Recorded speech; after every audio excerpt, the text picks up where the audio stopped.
जय माता की सभी को। आज चर्चा करेंगे कि सिद्धि कैसे प्राप्त होती है।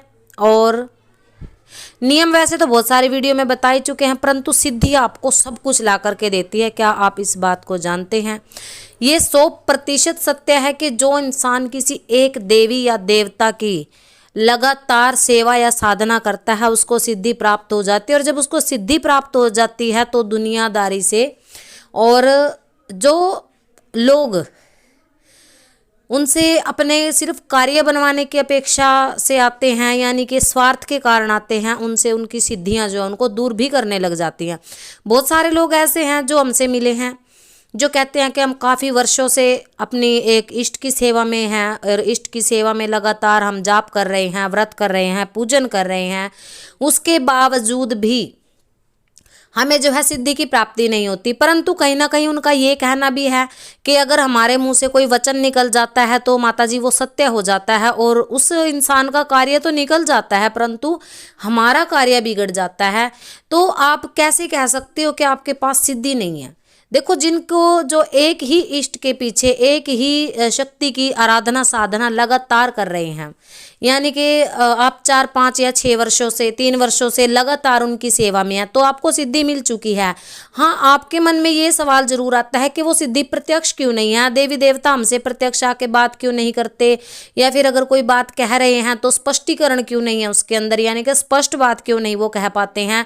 और जब हमारे पास सिद्धि है तो हमारे कार्य क्यों नहीं बनते हैं? देखो, कई मनुष्य ऐसे होते हैं जो दिल से बहुत साफ होते हैं और जिनकी ऊपर शक्ति का कृपा होती है और शक्ति उनसे जगत कल्याण की गद्दी मांगती है। और कई लोग स्वार्थ के वश जो अपना स्वार्थ सिद्धि के लिए, धन अर्जन के लिए और लोगों पर, यानी कि अपना ये दिखाने के लिए कि देखो भाई मेरे ऊपर इष्ट की कृपा है, मैं बहुत बड़ा भगत हूँ, इसलिए जन कल्याण की चौकियाँ ले लेते हैं। और फिर आप धीरे धीरे अपने देवी देवता का या इष्ट का, जिसका भी उन्होंने सेवा पूजा किया है, जिसकी भी साधना आराधना की है, उनके नियम इत्यादि जो होते हैं वो बंध जाते हैं गद्दी के। और नियम पूर्वक हवन जाप, उनके जो भोग प्रसाद हैं, तर्पण हैं इत्यादि करते रहते हैं। तो वो लोग तो अलग हो गए। एक कैटेगरी होती है भक्तों की, धन कमाने वाली, धन अर्जन वाली। उसको तो देखिए भोग प्रसाद पे उनके देवी देवता चलते हैं, ये सीधी सी बात है। उनको सिद्धि की ना आवश्यकता होती है और ना ही वो सिद्धि जो है उनको मिल पाती है। और कुछ ऐसे भगत होते हैं जो जन कल्याण नहीं करना चाहते या नहीं करते हैं, परंतु फिर भी अपने इष्ट की सेवा में हैं, उनका जाप कर रहे हैं, उनका भोग इत्यादि लगा रहे हैं, व्रत कर रहे हैं नवरात्रों में, उनको सिद्धि मिल जाती है अप्रत्यक्ष रूप से, यानी कि किसी को भी आशीर्वाद दिया उसका कार्य निकल गया।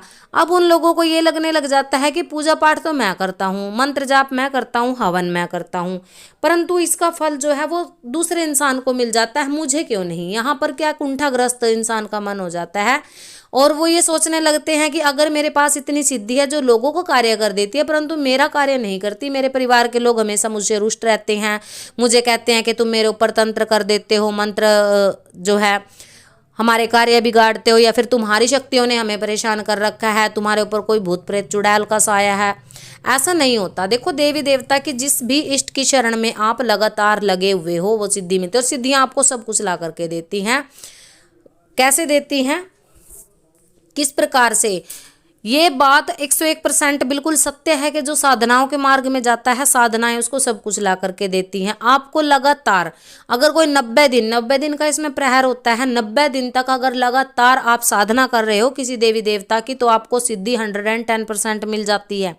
आप किसी के लिए वचन करते हो वो वचन सत्य होने लग जाते हैं। और अगर आप बाई चांस 41 दिन की कर लिया आपने वर्ष भर में एक बार, तो आपको हर वर्ष, अगर आप परमानेंट सिद्धि पाना चाहते हो, हर वर्ष आपको सेवा करनी पड़ेगी। और वर्ष में 2 बार जब भी प्रकट नवरात्रि आती हैं, प्रकट नवरात्रि के समय में आपको 41 दिन की साधना अवश्य ही करनी है। और एक ही इष्ट की करें, एक ही देवी देवता को पकड़े। ये नहीं है कि आपने पिछली नवरात्रि में तो चौराहे वाली माता की कर ली, आगे आपने शेरों वाली माता की जोत जगा ली, फिर आपने काली माँ की कर ली।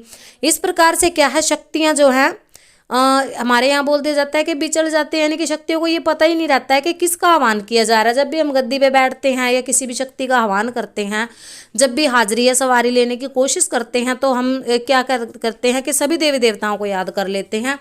अब उनको ये पता ही नहीं चल पाता कि आह्वान किसका है। सबसे पहले एक इष्ट को पकड़िए, एक देवता को पकड़िए। अगर आप कहीं किसी गुरु से जुड़े हो तो जो शक्ति का नाम का गुरु ने आपके सिर पे हाथ रखा है उसी ही शक्ति की आप साधना करें।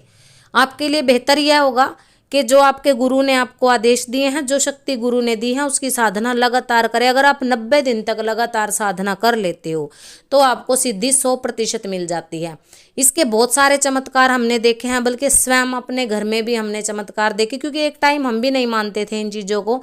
हमें भी लगता था कि ये सब ढोंग है, पाखंड है, देवी देवता कुछ नहीं होते हैं।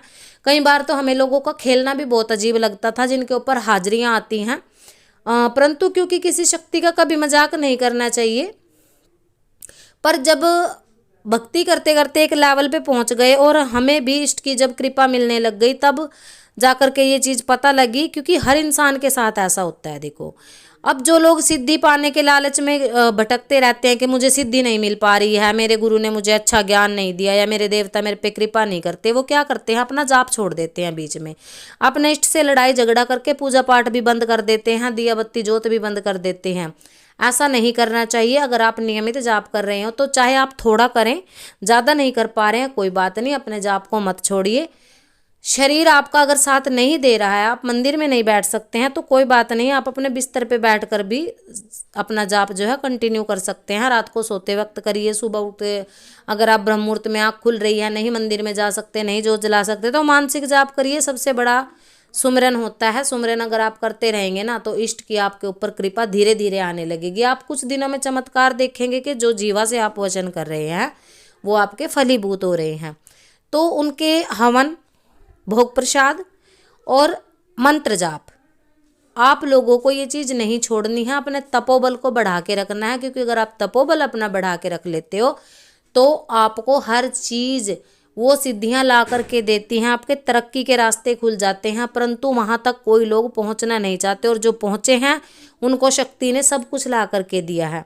क्योंकि अपना संकल्प बनाना पड़ता है, जुनून आपके अपने अंदर पैदा करना पड़ता है, एक लक्ष्य बनाना पड़ता है। अगर आप एक लक्ष्य, एक गोल चुन लेंगे कि मुझे इस गोल पे काम करना और मुझे गोल करना, आप एक बार असफल होंगे, 2 बार असफल होंगे, 3 बार होंगे, कोई बात नहीं, अपने मन पर काबू करिए, अपने मनोबल को मजबूत करिए और गोल पे गोल करते रहिए। एक दिन आपका कभी भी लक्ष्य जो है आपको जरूर प्राप्त होगा। जो है तामसिक और साधनाओं के क्षेत्र में लोग फेल हो जाते हैं और ये कहते हैं कुछ नहीं है देवी देवताओं के पास, तो कुछ नहीं होता इन चौकियों में, कुछ नहीं होता साधनाएं करने से। पर जिन्होंने करी प्रचंड शक्तियों की साधना न करके, अखंड ज्योत न जला करके, सुबह शाम की ज्योत जला करके, कोई भी हो अगर उसके पास अनुभव है आप लोगों तो ही बोलता है। आशा करते जानकारी पसंद आई होगी, आशा करते हैं सभी को पसंद आई। जय माता दी।